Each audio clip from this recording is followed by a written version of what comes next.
안녕하세요. ERP 정보관리사 회계 2급. 이번 시간에는 2018년도 5회 2급 기출문제 풀어보도록 하겠습니다. 자, ERP 시험이 총 6회가 실시가 돼요. 그래서 1월부터 11월까지 이렇게 1, 3, 5, 7, 9, 11 이렇게 되어 있는데 5회 시험은 약간 뒷부분에 있는 시험이다 보니까 5회, 6회 이제 계속 풀어보실 텐데 그런 것들의 약간 뒤쪽으로 가는 시험일수록 조금 체감도가 좀 높은 그런 느낌이 있을 수 있습니다. 그러니까 지금 문제가 좀 안 풀리셨다고 해도 좌절하거나 그러지 마시고요. 몰랐던 건든 지금 아시면 되니까 너무 좌절하지 말고 풀어 나가셨으면 좋겠습니다. 기말로 갈수록 조금 문제들이 합격자 수 조정을 위해서 조금 어려워지는 부분들이 있어요. 감안하시고 풀어주시면 되겠고요. 네. 자, 1번부터 보도록 하겠습니다. 자, 1번 ERP를 성공적으로 도입하기 위한 전략으로 적절하지 않은 것은 인데요. 자, 요거 하루 이틀 쓸 게 아니기 때문에 단기간 효과 위주로 이런 거 아닙니다. 장기간 효과 위주로 구현해야 되겠죠. 그래서 3번 틀린 걸로 바로 맞춰주시면 되겠고요. 네, 2번 문제. 자, 요거는 기업 경영의 핵심 과정을 전면 개편 이런 것들. 향상시키기 위한 경영 기법 요건데요. 우리 BPR 경영 혁신 관련된 거. 그래서 업무 흐름 재설계에 관련된 BPR은 ERP 도입을 위한 부분으로서 가장 중요한 부분이었죠. 그래서 BPR은 기본적으로 알아두셔야 되는 부분이었습니다. 정답 4번으로 바로 풀어주시면 되겠고요. 네, 3번 문제 ERP 도입 의의를 설명한 것이다. 적절하지 않은 것은 인데요. 자, ERP는요. 통합이라는 개념을 좋아해요. 그래서 각각 개별체계 이런 거 되게 싫어해요. 통합. 그렇기 때문에 정답은 4번 바로 골라주시면 되겠고요. 그리고 4번 문제 다음 중 ERP에 대한 설명으로 가장 옳지 않은 것은 인데요.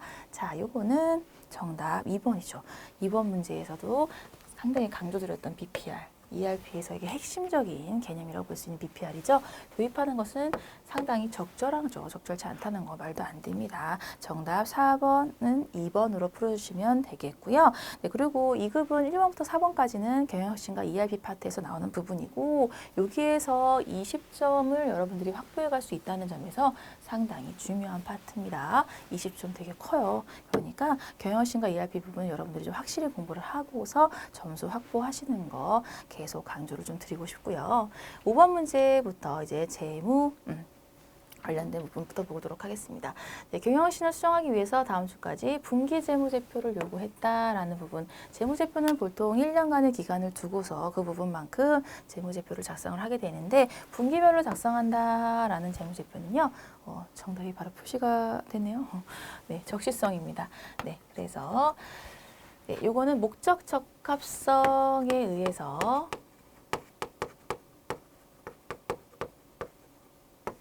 그때그때마다 필요한 정보들을 이 외부의 정보 이용자에게 제공이 되어야 한다는 목적 하에서 분기 재무제표 요 부분이 작성이 됩니다라는 부분, 요구가 됩니다라는 부분이고요. 요거는 적시성이면서 목적 적합성이라는 회계의 질적 특성에 해당되는 부분이 되는 거죠.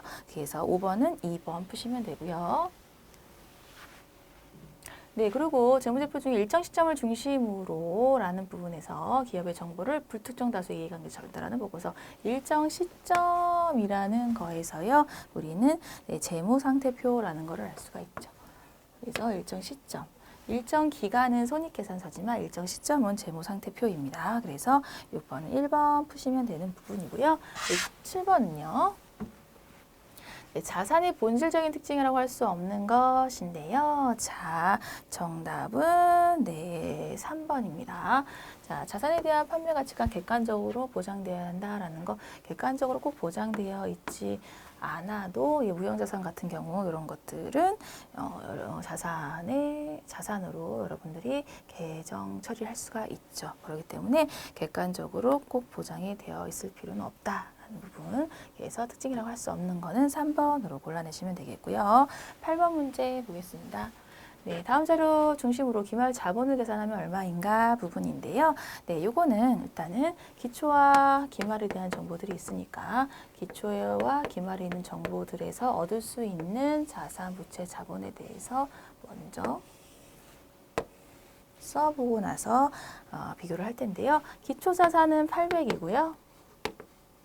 기초부채는 200이고요. 네, 그리고 기말자산은 1,500만 원. 네, 그리고 기말부채가요. 500만 원에 해당이 되네요.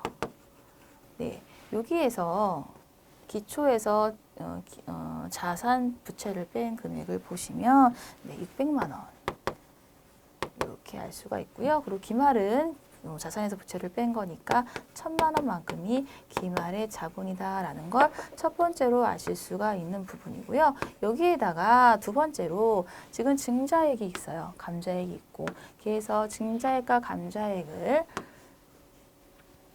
뺀 금액으로 해서 증자가 된 30만 원만큼 이 부분만큼 자본금이 늘어났다라고 보실 수 있는 거죠. 그래서 1에다가 2를 더하신 요거만큼이 기말 자본으로 인식하시면 되는 금액이 되는 거예요. 그래서 정답은 3번이 되겠습니다. 네, 그리고 9번. 자, 다음 9번 보시면 다음 내용을 보고 자본 조정으로 분류할 수 있는 것인데요. 자꾸 표시가 되어서 좀 그런데 네, 주식 할인 발행 차금은 자본 조정 항목으로 분류할 수가 있다라는 부분입니다. 네, 이렇게 되어 있고요.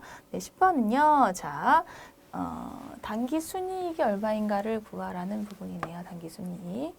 네, 그것도 기초와 기말을 가지고 단기 순이익을 구하시면 되는 부분이고요. 네, 기초와 기말 정보를 가지고 네, 이렇게 해서 구해 보도록 하겠습니다. 기초 자산은 6만 원이고요. 기말 자산은 7만 원이고 기말 부채는 4만 원이다. 라고 해서 일단 있는 거 쓰고요. 기말 부채는 기초보다 5천 원이 증가했대요. 그러면 기초 부채는 4만 5천 원이었겠네요. 기말 자본금은 2만 5천 원이고요. 이는 기초와 차이가 없습니다. 라는 거에서 네, 자본금. 네, 지금 6만 원, 6만 원 맞기 때문에 기초는 자본금밖에 없었다라는 걸 알 수가 있겠네요. 그리고 기말에 해당되는 자본금 관련된 거 2만 5천 원은 동일하고요. 자, 7만 원과 지금 6만 5천 원이기 때문에 여기 7만 원이 만들어지려면 자본 항목에 5천 원 무언가가 생겨야 되네요. 그리고 요거가 단기 순이익이라고 볼 수가 있죠. 기초에다가 단기 순이익을 더한 게 기말의 자본이 되기 때문이니까. 그렇죠? 그래서 5천 원 이익이 됐다라는 1번이 정답이 됩니다. 이렇게 푸시면 되는 문제가 되겠고요.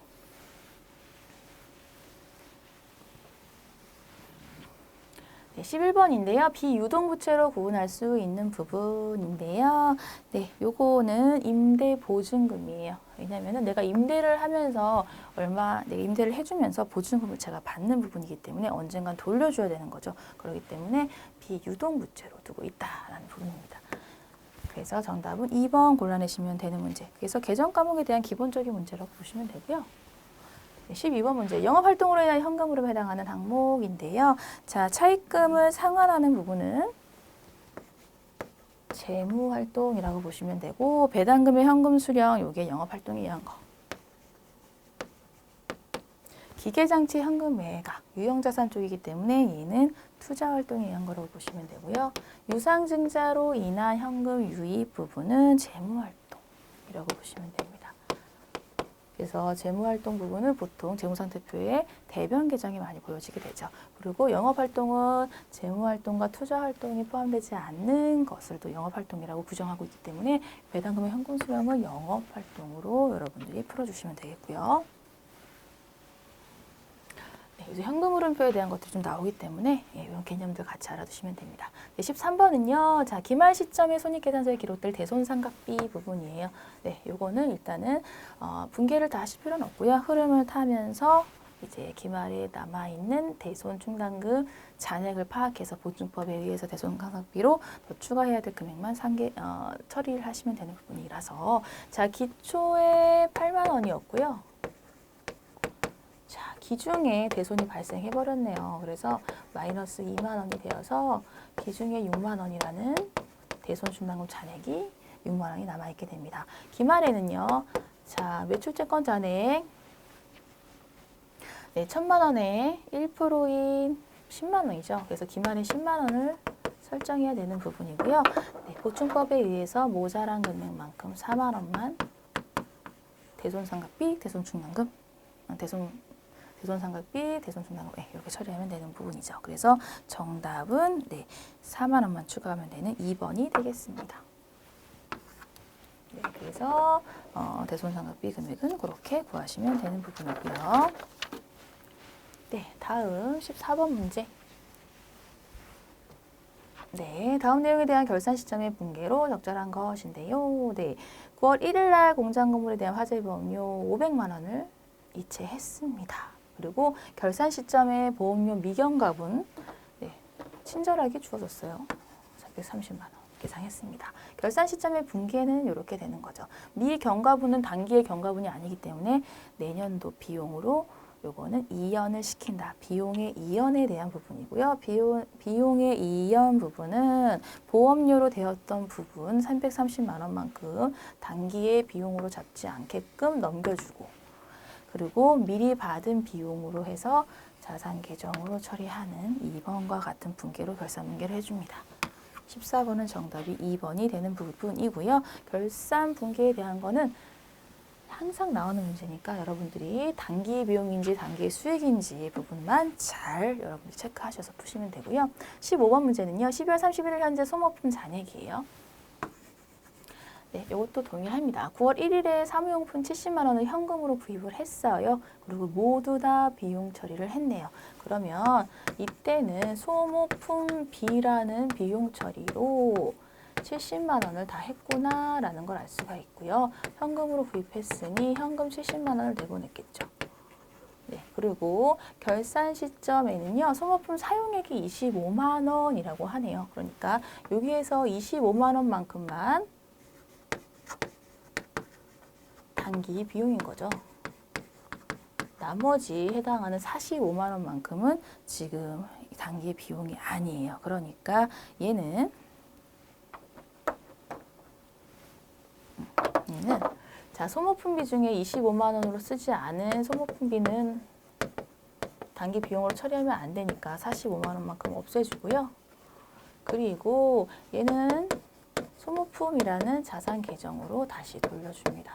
이만큼은 소모품으로 남겨둬야 되니까. 그래서 소모품 잔액은 45만 원이 되는 정답은 2번이 되는 문제가 되는 거죠. 15번 문제는 이렇게 푸시면 되고요.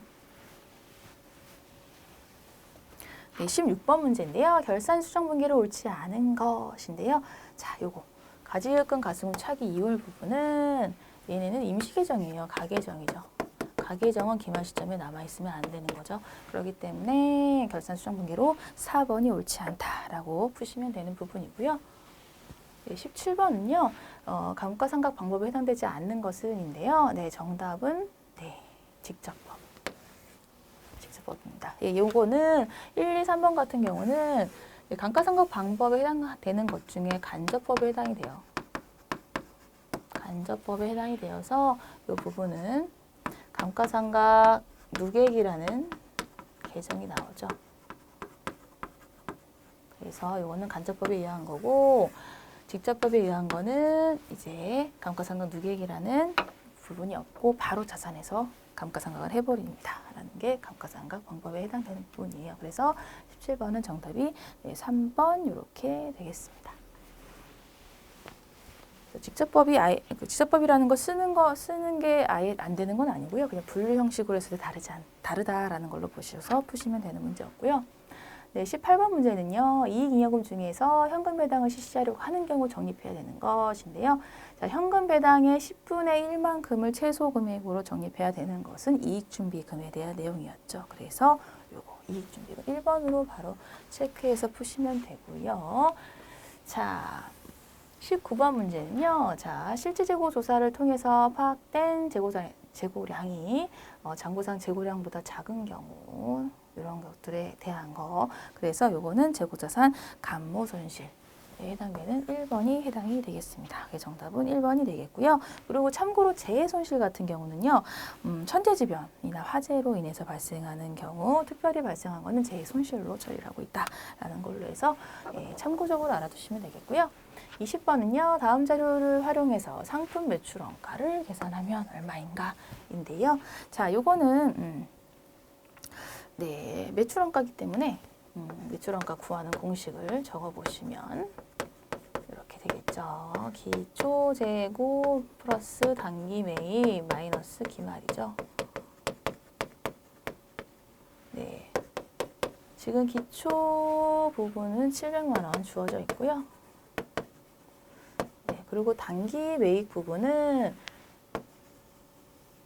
상품 매입액과 그리고 매출 애누리, 매입 애누리, 매입 할인이 이제 매출과 관련된 정보로 해서 단기 매입의 순 매입액을 구성하고 있죠. 그래서 요거는 네, 단기 상품 매입액에서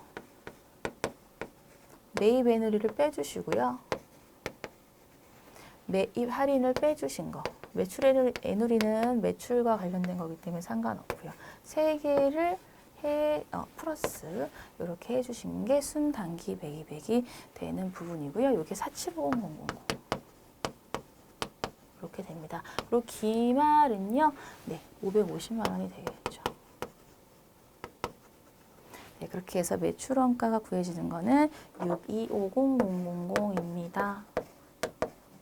정답은 2번이 해당되는 부분이 되겠습니다. 네, 이렇게 해서 5회 기출문제 같이 풀어봤고요. 좀 잘 안 풀어지시는 부분들은 여러분들이 충분히 연습해 보시고 자기 걸로 만들어 주시길 바랄게요. 이번 시간 수고 많으셨습니다. 감사합니다.